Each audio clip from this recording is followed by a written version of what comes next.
kembali pemirsa, jumpa lagi bareng aku di Aku Suba, tentunya di Nara Sehat. Ya, narasi kesehatan. Hari ini kita akan tanya-tanya sama responden warga Pekalongan tentunya. Ya betul ya, kita kenalan dulu. Hai, bareng siapa ini? Aku Yaya. Yaya, warga Pekalongan kan? Betul. Kelihatan sih, Pekalongan Ebel gitu ya. Pekalongan bagian mana, Li? Lor, Kidul, Ketan, Kulon? Kidul. Kidul. Oke ya, ini kan kamu warga Pekalongan. Nah, aku mau tanya nih. Suhu ideal ruangan itu kan 18 sampai 30 derajat Celcius. Betul. Tapi kalau kita ngerasa panas tuh, sebetulnya yang bikin panas tuh suhu apa suasana hati kita ya? Suasana hati. Suasana hati yang di tanggal tua gitu ya. Tuh, relate banget. di Dompet. tanggal tua. Yang keluar ternyata. Apalagi suasana hati seperti apa ya yang bikin panas? Kadang kalau tugas numpuk itu. Wah, overwhelm. sembromong. Iya. Sembromong gitu ya. Ya. Suhunya panas semakin panas. Iya, tapi ya ternyata di Kota Pekalongan itu ada salah satu instansi gitu ya yang mengukur, tugasnya adalah mengukur. Namanya SKUDR. Singkatannya apa? Tahu nggak? Enggak, SKUDR. Baru Iya. denger itu. SKUDR adalah singkatannya S-nya saku, K-nya kaleng, D-nya dari, R-nya rombongan. Enggak dong. Nah, berarti Yaya belum tahu ya? Belum. Aku juga belum tahu. Nah, hari ini Batik TV Nara Sehat menghadirkan narasumber spesial ya, yang tentunya akan membahas mengenai SKUDR. Betul sekali. Yaya pengen tahu?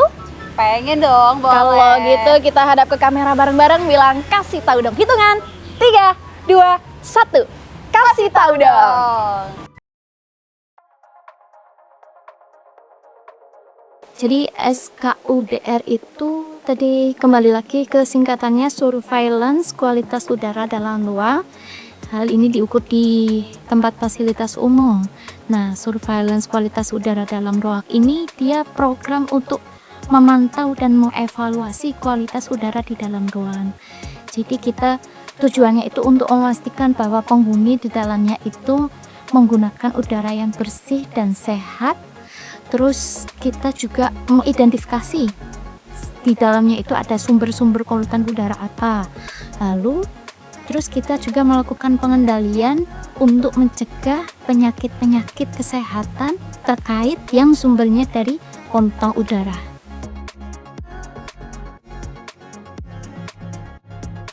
Jadi pengukuran SKUDR itu tidak hanya dilakukan satu orang, tapi bergrup beberapa orang. Jadi karena tahapannya banyak. Yang pertama itu ada observasi dan wawancara terhadap penghuni di dalam tempat fasilitas umum itu. Biasanya kita wawancaranya itu terhadap pengurusnya.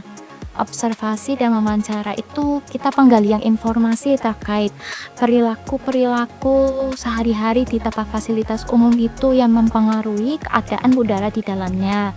Terus yang kedua kita melakukan pengukuran parameter udara seperti pengukuran suhu dan kelembaban, intensitas pencahayaan, intensitas kebisingan. Terus kita pengukuran partikulat udara yaitu PM10 dan PM2,5.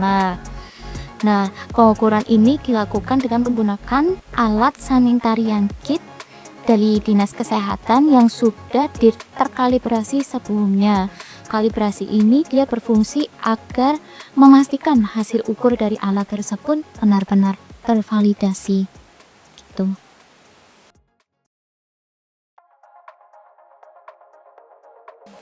Nah, ini kalau untuk suhu dan kelembapan di dalam ruang di tempat fasilitas umum ini, pertama kita menggunakan alat yang namanya hygrometer.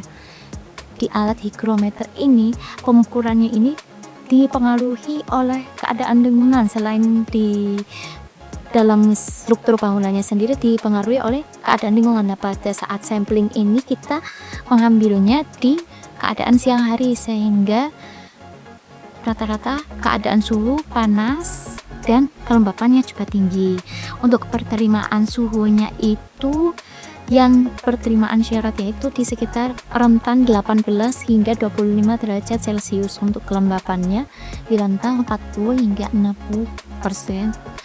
Untuk yang memenuhi syarat dari 350 tempat fasilitas umum di Kota Pekalongan itu sebesar sumbunya itu sebesar 56% yang memenuhi syarat, sedangkan untuk kelembaban yang memenuhi syarat itu hanya 16% gitu.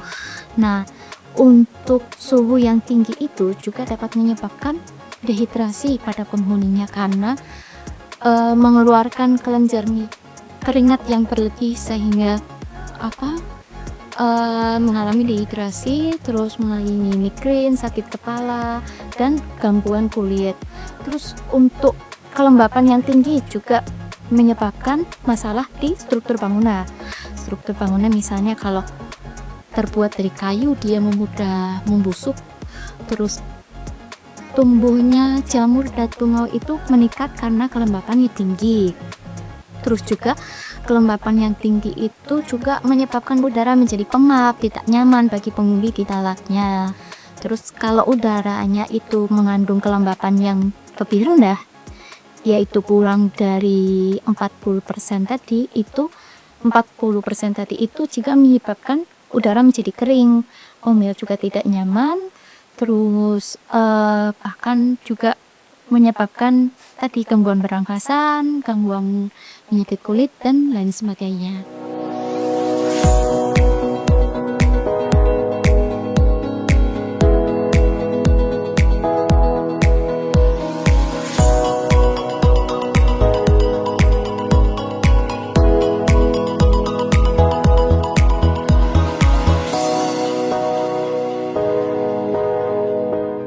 Pemirsa, balik lagi bareng aku di Aku Suba, tentunya masih di Darah Sehat, narasi kesehatan ya. Kita tadi sudah spill ya, kalau hari ini kita akan bahas mengenai SKUDR. Kita tadi sudah tanya warga Pekalongan bagian Kidul.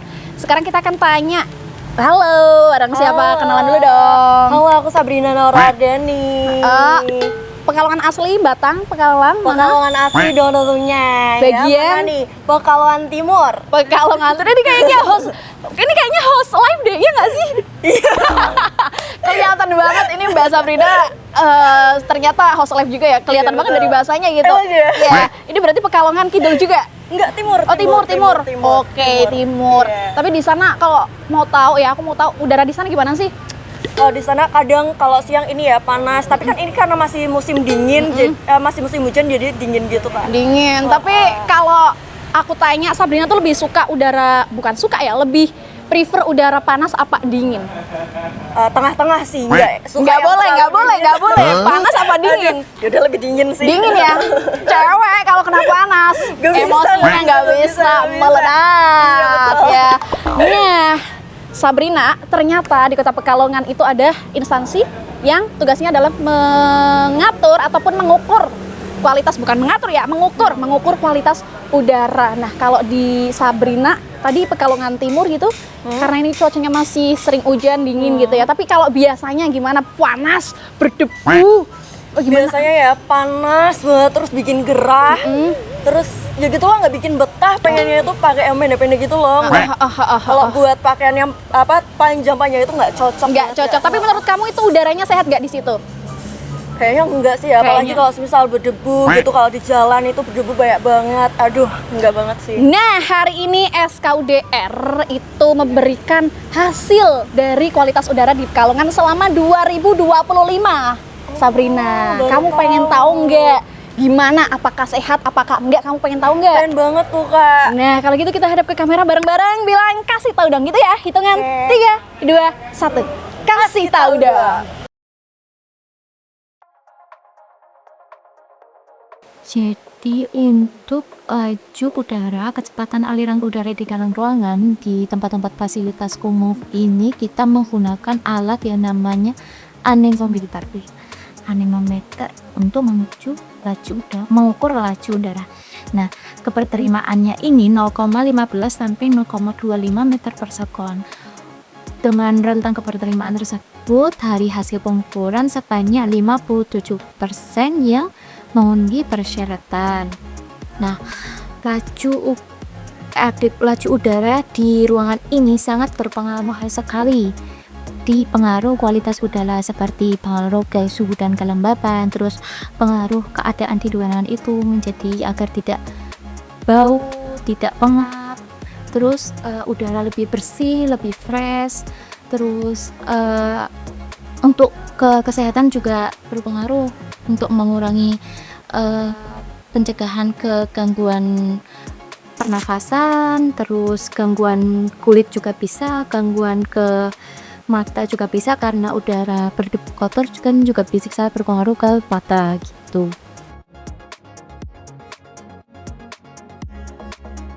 Untuk intensitas pencahayaan di dalam ruangan, nah ini kita biasanya sangat menyepelekan pencahayaan ya. Kalau udah bisa membaca di dalam ruangan itu, kita mengabaikan minimal tuh, padahal harus minimal banget 60 lux.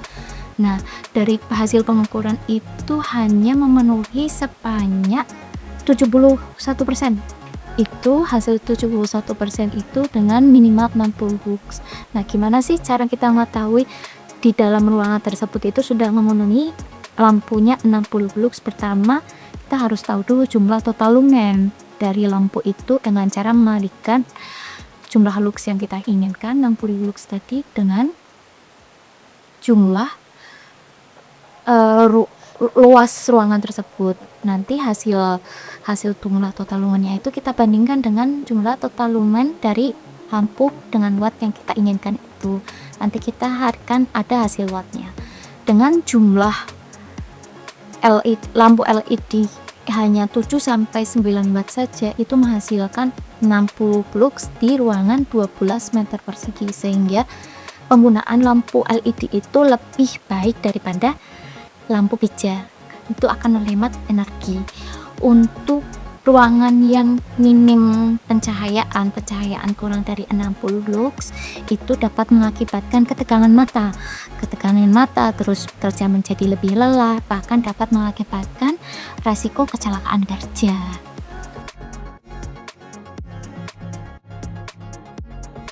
Nah, untuk kebisingan ini pengaruhnya ke kedengaran. Bisingan ini dia diukur dengan menggunakan alat desibelometer. Nah, ini keberterimaannya itu tergantung tempatnya. Jika di pelabuhan itu maksimal 70 desibel, jika di tempat-tempat fasilitas umum lainnya itu 60 desibel, dan biasanya di sekolah itu maksimalnya 55 desibel. Nah, dari hasil pengukuran yang kita lakukan itu sebanyak 71% ya yang memenuhi persyaratan desibelnya itu di bawah 55 desibel. Nah, jika pendengaran itu melebihi desibel tadi 55 desibel, itu akan sangat terpengaruh ke pendengaran. Selain ke fisik juga psikologis juga berpengaruh, bahkan ke kardiovaskular hingga stres kronis. Itu pengaruhnya sangat besar kalau dalam jangka waktu yang panjang. Biasanya debu itu yang partikel-partikel yang berbahaya itu yang tidak terlihat. Jadi udara yang terlihat persis secara visual itu tidak nampak kotor, tidak nampak berdebu, itu malah jangan dianggap sepele, karena udara yang sifatnya itu sangat berbahaya seperti PM 2,5 itu dia bersifat tidak berwarna, tidak berbau, terus ukurannya itu sangat kecil, itu di bawah 2,5 mikrometer atau berukuran 2,5 mikrometer. Nah, itu syarat keberterimaannya itu maksimal hanya boleh di 25 mikrogram per meter. Nah, untuk kita hasil pengukuran itu hasilnya yang memenuhi syarat itu hanya sebanyak 41% dari tempat-tempat fasilitas umum 350 tempat yang kita lakukan pengukuran. Nah, sifatnya PM 2,5 ini dia sifatnya itu sangat halus, partikelnya itu sangat halus seperti yang saya katakan 2,5 mikrometer bahkan lebih kecil. Nah, itu dia sifatnya itu melayang, tidak bisa mengendap. Jadi memang dibutuhkan sirkulasi udara yang lancar sehingga udaranya itu lebih fresh, lebih bersih tergantikan gitu. Nah, udara yang PM2,5 ini dia karena sangat kecil sehingga dapat menembus masuk ke paru-paru, bahkan hingga menembus ke pembuluh darah. Nah, dia ini sumbernya itu biasanya dari emisi kendaraan, emisi cerukan pabrik, terus dari pembangkit listrik karena adanya pembakaran bahan bakar fosil, terus dari pengharum ruangan bisa, terus dari obat nyamuk yang sumbernya dari aerosol juga bisa, obat nyamuk bakar atau lagi juga bisa. Itu bahkan kalau kita hirup selama 8 jam itu sama setara dengan 75 batang rokok.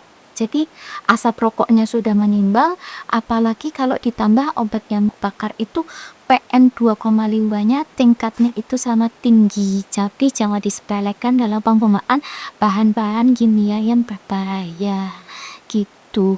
Nah, untuk efeknya ke kesehatan nih PM2,5 itu efeknya ke paru-paru. Jadi fungsi paru-paru menurun, bronkitis, bahkan itu sangat rentan efeknya ke lansia dan anak-anak.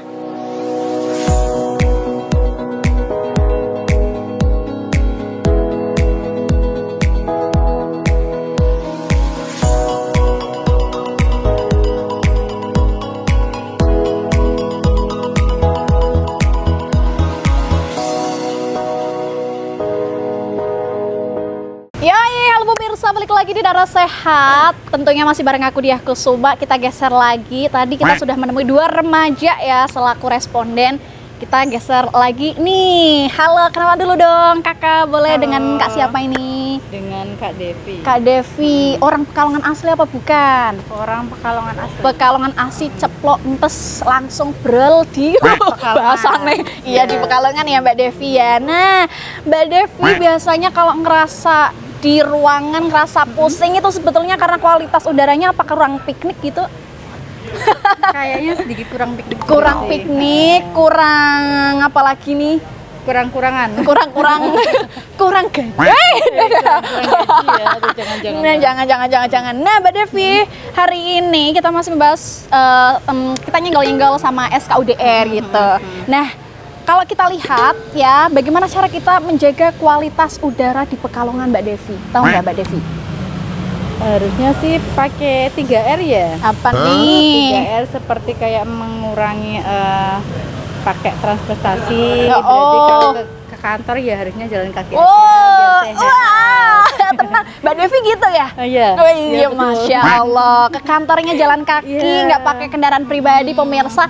Itu salah satu upaya untuk menjaga kualitas udara ya Mbak Devi ya. Iya, Terus tadi betul. ada 3R?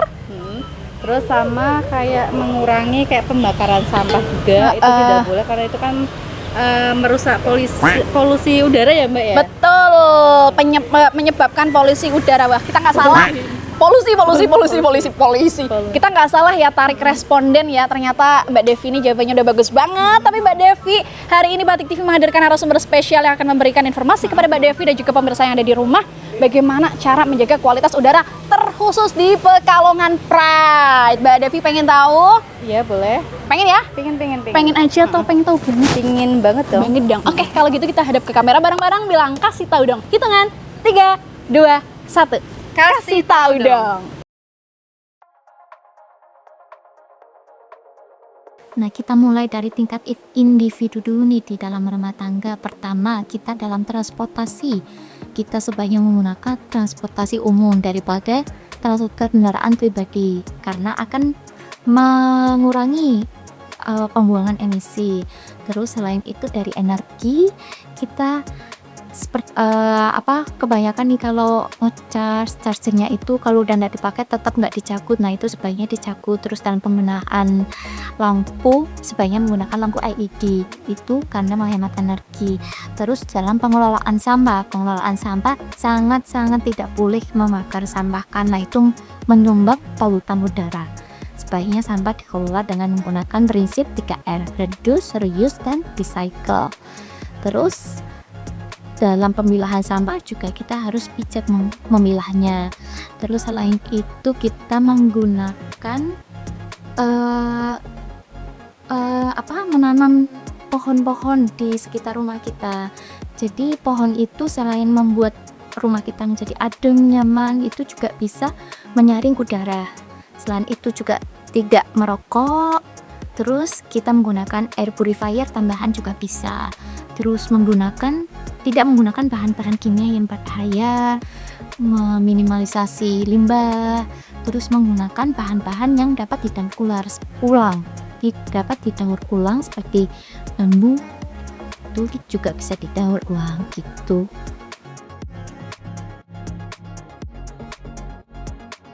Rumah sehat itu pertama dilihat dari komponen rumahnya. Atap, lantai, dinding itu dipastikan kedap dari air. Kalau atapnya sering remes-remes air, itu kan meningkatkan kelembapan juga. Itu tidak baik karena meningkatkan pertumbuhan jamur dan tumal. Terus sirkulasi ventilasinya itu juga minimal harus 10% dari luas area rumah itu. Terus selain dari komponen rumah juga kondisi udara di dalamnya itu juga harus bersih, bebas dari hama, terus bebas dari polutan, kebisingan tidak boleh terlalu bising. Terus yang terakhir itu kita lihat dari sarana sanitasinya. Sarana sanitasi itu berupa air bersih. Yang pertama, air bersih itu setiap individu 60 liter per orang per hari. Terus di dalam rumah itu juga mempunyai jamban yang sehat. Jamban yang sehat itu dia terhubung dengan septic tank. Septic tanknya sesuai dengan standar. Terus dia itu dikuras minimal 5 tahun sekali. Lalu dia meminimalisasi limbah, tidak mencemari limbahnya ke luar. Jadi tidak hanya limbah tinja saja, limbah seperti cuci-cucian, terus dari cuci piring itu sebaiknya itu dilakukan peresapan terlebih dahulu sebelum dibuang ke lingkungan. Biasanya kan pada langsung dibuang ke saluran drainase aja tanpa pengolahan terlebih dahulu. Itu harusnya diresapkan dulu baru dialirkan ke lingkungan. Jadi kita tidak menumbang pencemaran air di lingkungan gitu.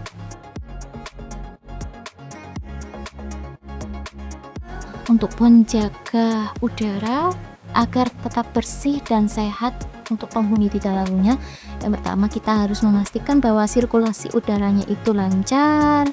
Jadi minimal tadi 10% dari luas area.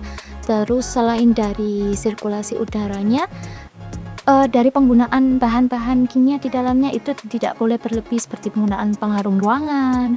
Terus tidak boleh merokok di dalam ruangan karena itu menyumbang PM2,5. Terus obat nyamuk bakar juga tidak boleh digunakan. Terus selain itu kita dalam penggunaan kelembapan itu, kalau suhu yang terlalu dingin juga itu menyebabkan kelembapan tinggi. Nah, itu fungsinya kembali lagi ke sirkulasi udara tadi, mengontrol suhu dan kelembapan. Terus dan pastikan juga selain dari kondisi lingkungan, juga pastikan juga diri kita juga sehat, imun kita juga dijaga tetap stabil, sehingga lingkungan sehat, kitanya pun juga sehat.